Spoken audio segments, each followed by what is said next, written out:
Tapos pag-upload 10 ang views. Ano channel mo? Kuya John TV. Kuya John TV. Sa isla ng Mindoro, pinaslang ng militar. Ikaw? Si Juan Sumilhi, isang magsasaka. Ha? Sino mo kung doon?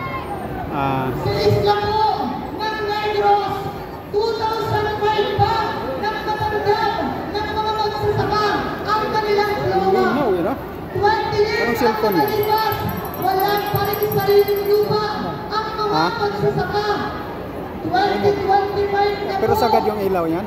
Subalit nananatiling nagpapaalipin Sa akin pa, hindi ko makita, oh. sahod ang mga manggagawa. Tinutumpasan lamang ng itinong bastos ng mga asyendero at Panginoong may lupa ang pawis ng mga magsasaka.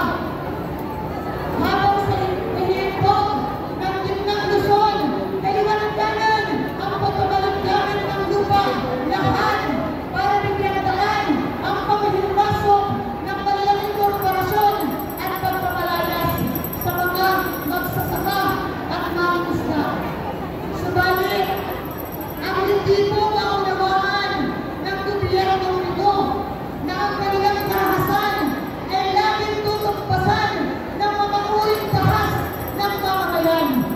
Dahil malinaw sa atin, batas ng lipunang Pilipino na ang grabing pang-api ay dapat lamang sagutin ng mga ilang ulit na paglaban ng mamamayan. Programa doon. Balik na. Kailangan, malinaw po sa mga magsasaka na para matamasa para makamit ang kanilang lupa. Kinakailangan isahin ng mga kabataan ang ating lakas at talino sa pakikipaglaban ng mga magsasaka. Tandaan po ng lahat na laging bukas ang kanilinan para sa lahat ng nagnanais sumampa at magsilbi sa kalawang tahanan ng magsasaka.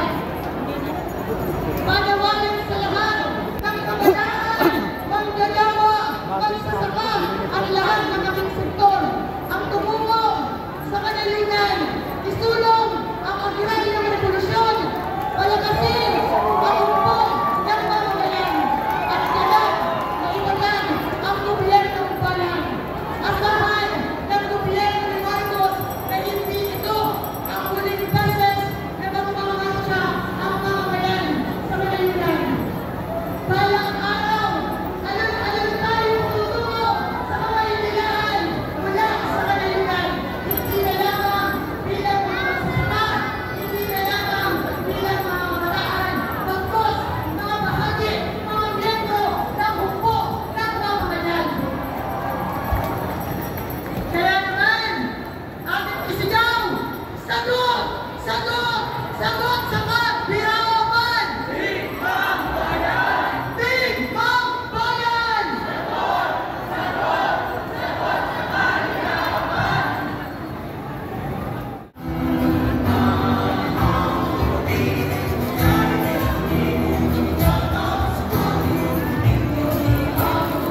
kanayunan para higit ang kanilang karapatan para sa lupa at kabuhayan.